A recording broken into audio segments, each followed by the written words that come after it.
Hola queridos amigos lectores y escuchas, hermanos en Cristo Jesús. Soy Chuchín, el lector del Catecismo. Bienvenidos a este espacio, al espacio de todos ustedes, al espacio de María y de Jesús.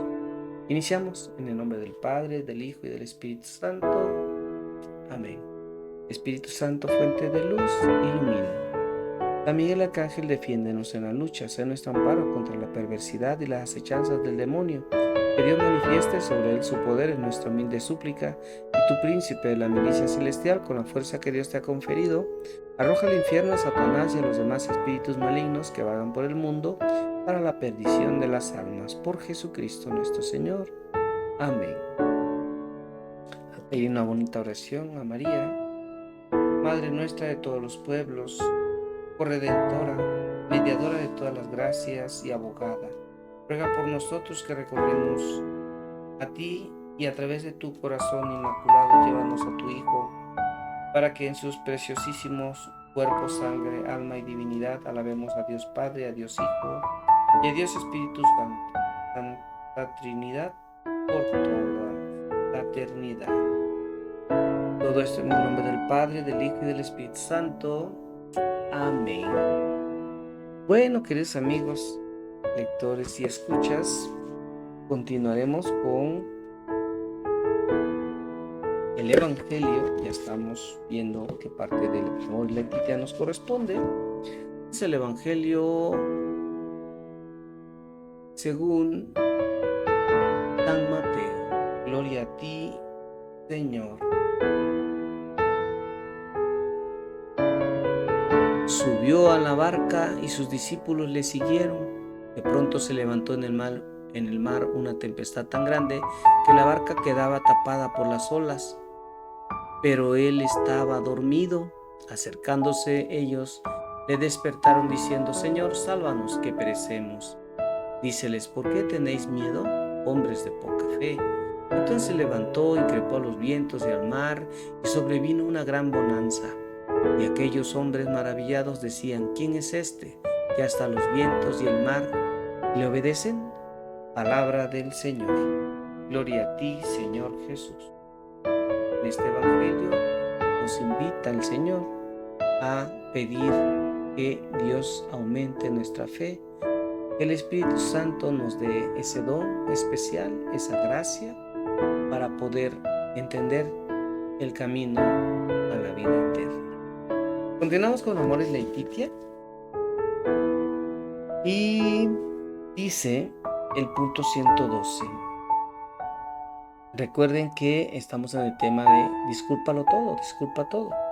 Dice, en primer lugar se dice que todo lo disculpa, panta gay, se diferencia de no tiene en cuenta el mal, porque el término tiene que ver con el uso de la lengua. Puede significar guardar silencio sobre lo malo que puede haber en otra persona, implica limitar el juicio, contener la inclinación a lanzar una condena dura e implacable. No condenéis y no seréis condenados. Según Lucas 6, versículo 37, aunque vaya en contra de nuestro habitual uso de la lengua, la palabra de Dios nos pide: no habléis mal unos de otros, hermanos.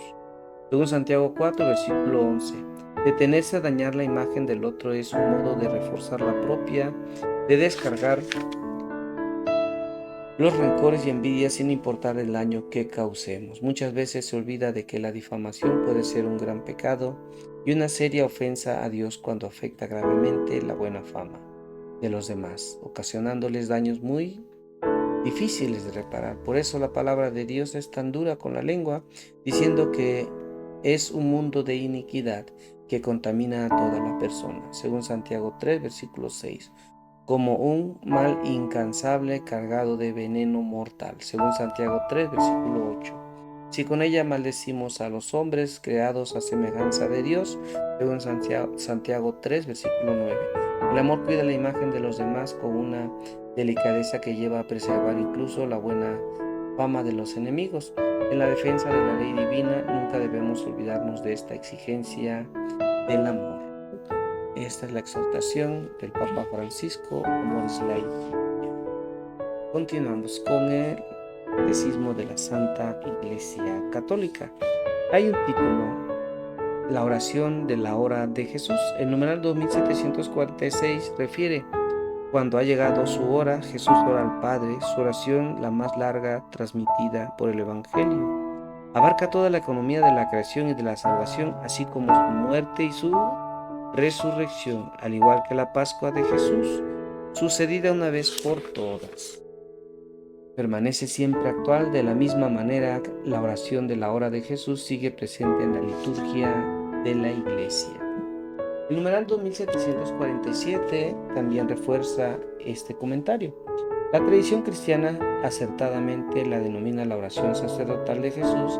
Es la oración de nuestro sumo sacerdote, inseparable de su sacrificio, de su paso, es decir, Pascua, hacia el Padre, donde Él es consagrado enteramente al Padre. El numeral 2748 también nos refiere en esta oración pascual sacrificial. Todo está recapitulado en él: Dios y el mundo, el verbo y la carne, la vida eterna y el tiempo, el amor que se entrega y el pecado que lo traiciona, los discípulos presentes y los que creerán en él por su palabra. Su humillación y su gloria es la oración de la unidad. Y el numeral 2749 también dice: Jesús ha cumplido toda la obra del Padre y su oración, al igual que su sacrificio, se extiende hasta la consumación de los siglos. La oración de la hora de Jesús llena los últimos tiempos y los lleva hacia su consumación. Jesús, el Hijo, a quien el Padre ha dado todo, se entrega enteramente al Padre y al mismo tiempo se expresa con una libertad soberana debido al poder que el Padre le ha dado sobre toda carne. El Hijo que se ha hecho siervo es el Señor, el Pantocrátor. Nuestro sumo sacerdote que ruega por nosotros es también el que ora en nosotros y el Dios que nos escucha. El numeral 2750 también refuerza este comentario. Y en el santo nombre de Jesús nos ponemos a orar. Podemos recibir en toda su hondura la oración que Él nos enseña: Padre nuestro. La oración sacerdotal de Jesús inspira desde dentro las grandes peticiones del Padre nuestro: la preocupación por el nombre del Padre, el deseo de su reino, la gloria, el cumplimiento de la voluntad del Padre, de su designio de salvación y la liberación del mal. Eso en síntesis es el Padre nuestro. El numeral 2751 también refiere: por último, en esta oración Jesús nos revela cómo nos da el conocimiento indisociable del Padre y del Hijo, que es el misterio mismo de la vida de oración. Y entonces vamos a entrar en un resumen pequeño. Dice el numeral 2752, la oración supone un esfuerzo y una lucha contra nosotros mismos y contra las astucias del tentador. El combate de la oración es inseparable del combate espiritual necesario para actuar habitualmente según el Espíritu de Cristo. Se ora como se vive, porque se vive como se ora. El numeral 2753 también nos conduce a un comentario más. En el combate de la oración debemos hacer frente a concepciones erróneas, a diversas corrientes de mentalidad, a la experiencia de nuestros fracasos, a estas tentaciones que ponen en duda la utilidad o la posibilidad misma de la oración. Conviene responder con humildad, confianza y perseverancia. El numeral 2754 también refiere: las dificultades principales en el ejercicio de la oración son la distracción y la sequedad. El remedio está en la fe, la conversión y la vigilancia del corazón. Y el numeral 2755 también nos dice: dos tentaciones frecuentes amenazan la oración: la falta de fe y la asedía, que es una forma de depresión o de pereza debida al relajamiento de la ascesis y que lleva al desaliento. Tomemos cuidado con esto. El numeral 2756 en este resumen dice: la confianza filial se pone a prueba cuando ponemos el sentimiento de no ser siempre escuchados. El Evangelio nos invita a conformar nuestra oración al deseo del Espíritu. Recuerden, el Evangelio habla de la fe, del amor de Cristo. El numeral 2757 dice: oren continuamente. Nos refiere primera de Tesalonicenses 5, versículo 17. Orar es siempre posible, es incluso una necesidad vital. Oración y vida cristiana son inseparables. Y para concluir con este resumen, el numeral 2758 dice: la oración de la hora de Jesús, llamada con razón oración sacerdotal, recapitula toda la economía de la creación y de la salvación, inspira las grandes peticiones del Padre nuestro.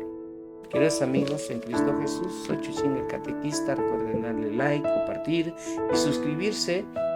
Oremos por la paz de los 5 continentes, por la sanación de los enfermos, porque Dios extienda el brazo de su poder y disipe las tinieblas en el mundo entero, que renueve la conversión de los hombres, desde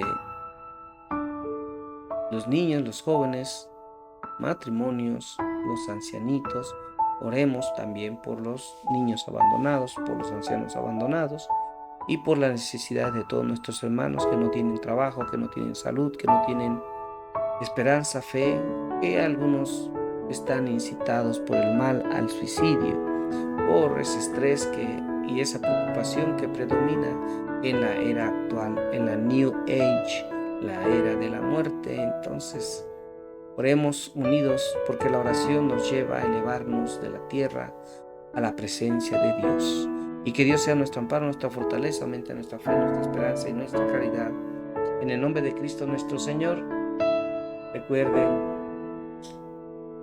si Dios quiere y es la voluntad del Padre, por aquí nos vemos pronto. Les mando un abrazo en Cristo nuestro Señor muy cálido. Pidamos en oración para que Dios escuche nuestras oraciones. Nos vemos pronto.